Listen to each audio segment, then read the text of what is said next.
मैंने उस टाइम उससे पूछा था, निंबाराम उसका नाम है, वो सीकर डिस्ट्रिक्ट राजस्थान का है।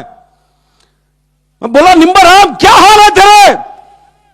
चोट खाने के बाद बिस्तरे पे पड़ा हुआ है जवान, पतला सा आवाज में बोलता है मेरे से कि साहब पेट में थोड़ी सी तकलीफ है, और फिर बाद में बोलता है, साहब मैं तो ठीक हूं, अपने पलटन के बाकी बंदे कैसे हैं?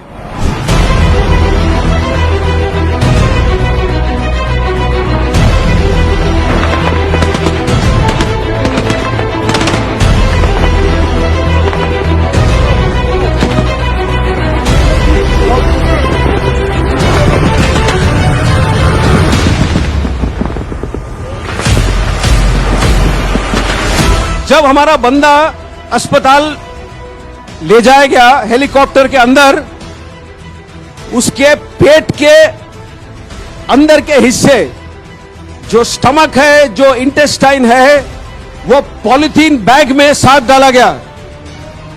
पॉलीथीन बैग में हेलीकॉप्टर के अंदर उसके साथ। तो उसको चोट इस प्रकार से आई, जो नर्स ने मुझे बयान किया था, मैं आपको बताता हूं, ये 2003 की बात है, 16 साल हो गए पूरे, 17 होने को आ रहे हैं। उसने नर्स ने बोला कि साहब उसके जो लेफ्ट वाला फीमर है, जो फीमर होता है, जो थाई का सबसे बड़ा हड्डी होता है शरीर का, वो 2 जगह पर फ्रैगमेंट हो गया है। फ्रैगमेंट का मतलब क्या है? जो पेंसिल है जब आप तोड़ते हो तो 2 हिस्सों में टूटता है। फ्रैगमेंट का मतलब ऐसे, जो पेंसिल अगर 8 या 10 हिस्सों में टूटे वो फ्रैगमेंट है। तो उसका ये जो थाई बोन था, 2 जगह पर फ्रैगमेंट हो गया था। इसीलिए डॉक्टर साहब जहां भी काट रहे थे उनको नजर आ रहा था खून। ज्यादा से ज्यादा गोली उसको लगी बाएं हाथ पर। क्यों? जो बुलेट प्रूफ जैकेट है जो हम पहनते हैं, वो सामने होता है पट्टी, लोहे का चादर, पीछे होता है लोहे का चादर। एक पतला चादर होता है पेट के लिए, एक पतला होता है गर्दन के लिए। ऊपर और साइड में खुला है। गोलियां लगे उसको साइड में। सबसे ज्यादा चोट उसको ऊपर आया छाती में। जब पैर में गोली लगा होगा तो वो गिरा है। अब पहाड़ी में 20 मीटर 25 मीटर कितना नीचे गिरा है वो तो कोई नहीं जानता है, लेकिन जब गिरा है तो उसका छाती किसी बड़े पत्थर के नुकीली चोट पर पड़ा है और यहां उसे चोट आई। तो जो लोहे का प्लेट है वो दबाता है जो फेफड़े, जो रिब्स है। तो उसके 5 रिब्स टूटे हुए थे, और 5 रिब जब टूटते हैं तो अंदर की तरफ टूटते हैं। तो उसका जो बाएं वाला फेफड़ा था उसमें 5 जगह पर छेद हो गया, और जो लंग था लेफ्ट साइड वाला, उसमें बॉडी फ्लूइड और ब्लड पूरा भर गया था। ये उसके चोट थे। जब नर्स ने ये मुझे बयान किया तो मैंने नर्स से सीधा सवाल पूछा, क्या बंदा बचेगा?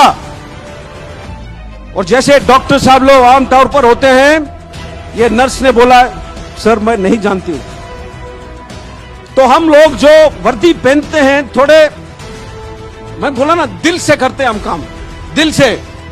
तो मैंने अपने सोच में, मुझे यह लगा कि अगर मैं उससे बात कर सकता हूं 1 सेकेंड, तो हमारे जो 1000 जवान हैं, उनका जो मन का शक्ति है, जो दिल का शक्ति है, वो मैं उस तक भेजूं टेलीफोन के थ्रू। मैंने नर्स को पूछा, क्या मैं बात कर सकता हूं उससे? तो उसने बोला कि साहब 6 दिन हुए, इसने आज तक बात नहीं कही है।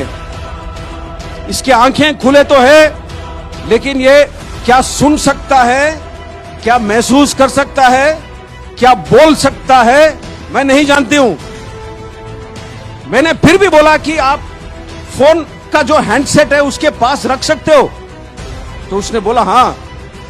तो उसने फोन उसके हैंडसेट उसके कान के पास रखा। और मैंने उस टाइम उससे पूछा था, निंबाराम उसका नाम है, वो सीकर डिस्ट्रिक्ट राजस्थान का है।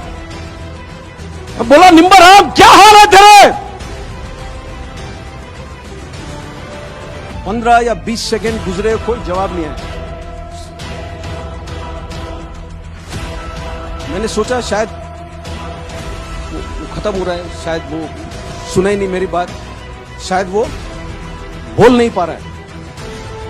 मैं फोन रखने वाला ही था अपनी तरफ से, क्यों उस टाइम तक मेरा दिल पूरा ही टूट चुका था। फोन मैं रखने वाला ही था, एक बिल्कुल पतली सी आवाज में जवाब आया। इतना चोट खाने के बाद बिस्तरे पे पड़ा हुआ है जवान पतला सा आवाज में बोलता है मेरे से कि साहब पेट में थोड़ी सी तकलीफ है, और फिर बाद में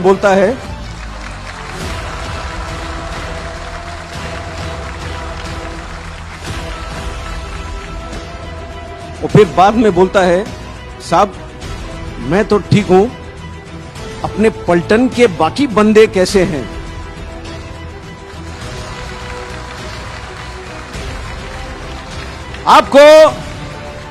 आपको कहानी सुनना है तो कहानी ऐसे सुनो, कहानी सुनाना है तो कहानी ऐसे सुनाओ। जो जवान खुद मृत्यु के दरवाजे पर खड़ा है, वो मृत्यु के आंखों में आंख डाल करके खड़ा है उस वक्त, और वो सिर्फ सोच रहा है अपने टोली में बाकी बंदों के बारे में। ये होता है सेल्फलेसनेस।